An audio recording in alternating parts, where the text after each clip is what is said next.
Olá, seja bem-vindo de volta ao canal Prosa sobre Agro, o canal de discussão e troca de informações sobre o agronegócio brasileiro.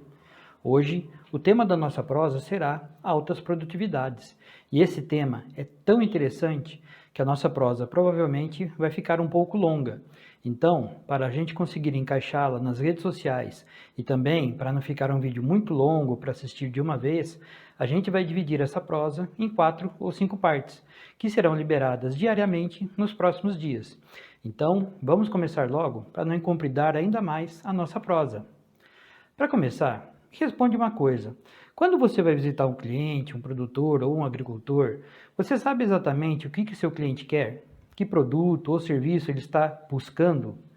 Sempre que faço um treinamento para uma equipe comercial, eu começo com a seguinte pergunta: o que o produtor, seu cliente, quer comprar? O que ele busca? O que ele quer no final das contas? Um fertilizante diferenciado, controle de pragas e doenças mais eficiente, um novo serviço de gestão rural? Não, ele quer muito mais que tudo isso. O que ele quer é produtividade. Isso mesmo, produtividade. Então, quando você for visitar o seu cliente, lembre-se, o objetivo dele é produtividade, produzir cada vez mais e com menor custo. De repente, o seu produto pode até ser parte do que ele busca, ser parte útil para ele atingir a alta produtividade. Mas não é só isso que ele busca. Então, se você levar algo a mais do que só o seu produto, levar também conhecimento, soluções e resultados, com certeza ele vai ficar muito mais interessado. E então, mais do que um produto ou um serviço, por melhor e mais eficientes que sejam, lembre-se sempre, leve também conhecimento, pois é o conhecimento aliado à prática que vai permitir que você ajude seu cliente a elevar as produtividades das áreas dele. Todo produtor sabe que não existe um produto milagroso, não existe um pozinho mágico que vai fazer a produtividade dele aumentar. Mas infelizmente, ele também não sabe como fazer isso acontecer. E é aí que nós queremos ajudar vocês, profissionais, técnicos e produtores, a encontrar um caminho, criar uma linha de pensamento, um raciocínio que os ajude a atingir esse objetivo, que ajude a aumentar as produtividades das áreas em muito mais do que 4 ou 5 sacos. Estamos falando de altas produtividades. Então, vamos tentar responder aqui 4 perguntas. O que é alta produtividade? Quais são as vantagens de se atingir altas produtividades? Quanto podemos considerar como sendo uma alta produtividade? Como conseguir chegar a altos níveis de produtividade? Nós sabemos que não é tão simples assim, mas o que queremos aqui é definir algo que é falado por aí de forma muito abstrata. Esse ano vimos muitas palestras, lives, eventos falando em como fazer isso ou aquilo para altas produtividades, mas ninguém fala ou define o quanto é uma alta produtividade. Será que 80 sacos por hectare de soja é uma alta produtividade? 100, 200?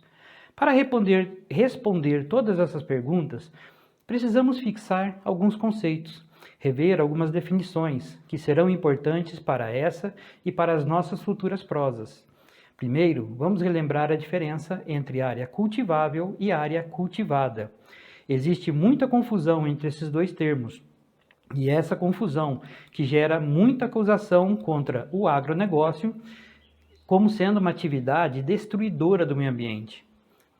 Para ilustrar melhor a diferença entre os dois termos, eu retirei do SICAR, Sistema de Informações do Cadastro Ambiental Rural, a imagem de satélite de uma propriedade da região de Londrina, no Paraná.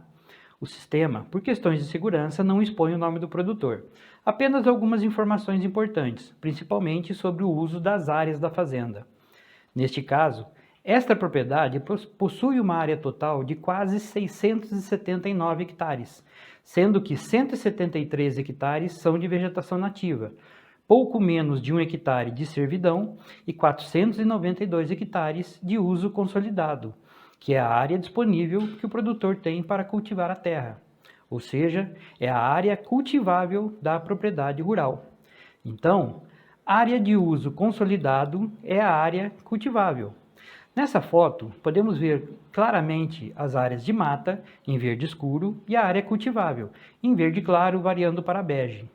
Então, digamos que este produtor realize nessa propriedade 3 safras a cada ano agrícola, sendo a primeira de soja, a segunda de milho e ainda uma terceira safra, de inverno, com trigo provavelmente.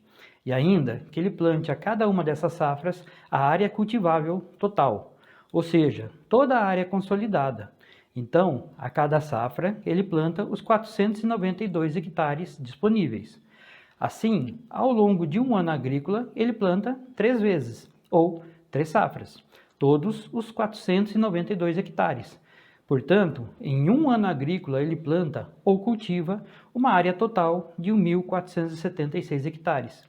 Resumindo, essa é a área cultivada total por esse produtor ao longo de um ano agrícola. Entendido? Então vamos em frente. Outros termos interessantes para relembrar são produção e produtividade. Produção é o total produzido em uma propriedade agrícola, em um município, em um estado ou no país. Ou seja, é o total produzido dentro de uma área política e não de uma área física, definida metricamente. Por exemplo, a produção de soja do Brasil na safra 2018-19 foi de 114 milhões de toneladas. Veja que quando eu falo a produção do Brasil, estou falando de uma área política do país, sem mensuração de uma área métrica. Já a produtividade é justamente quando dividimos a produção pela área cultivada total dentro daquela área política citada. Então, continuando no mesmo exemplo, a produção de soja do Brasil na safra 2018-19 foi de 114 milhões de toneladas e a área cultivada de soja foi de 36 milhões de hectares. Então, agora definimos qual foi a área métrica plantada. Mas isso significa o que exatamente? É bom? É ruim? Tem como melhorar? Para dar um verdadeiro significado a esses números, é preciso calcular a produtividade.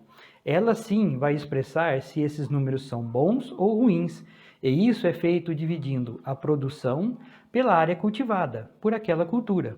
Então, completando o exemplo, a produção de soja no Brasil, na safra 18-19, foi de 114 milhões de toneladas, em uma área cultivada de soja que foi de 36 milhões de hectares. Portanto, uma produtividade de 3.166 quilos por hectare, ou 53 sacos por hectare, como é mais facilmente expressada, considerando aí a saca de soja como sendo de 60 quilos. Para terminar essa parte, vamos rapidamente diferenciar cultura permanente de cultura temporária.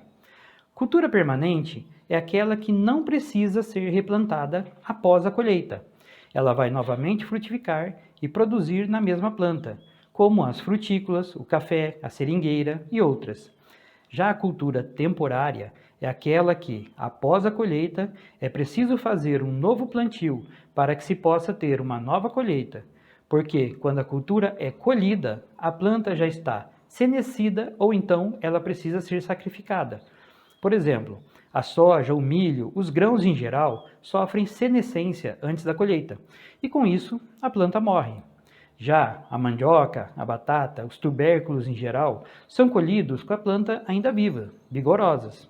Em um levantamento que fiz no site Sidra, Sistema IBGE de Recuperação Automática, no levantamento da produção agrícola municipal, atualizado até 2019, recuperei os dados de produção, área cultivada e produtividade de todas as culturas temporárias avaliadas pelo IBGE, das cerca de umas 30 culturas, desde 1988 até 2019. Eu achei interessante que as 8 principais culturas temporárias cultivadas no Brasil durante os 31 anos de levantamento permaneceram as mesmas, só mudando de posição dentro dos rankings das 3 variáveis que eu busquei. As 8 principais culturas temporárias cultivadas no Brasil são o algodão, o arroz, a cana-de-açúcar, o feijão, mandioca, milho, soja e trigo. Bom, mas nós vamos falar sobre esses dados amanhã, na segunda parte dessa prosa. Eu aguardo vocês.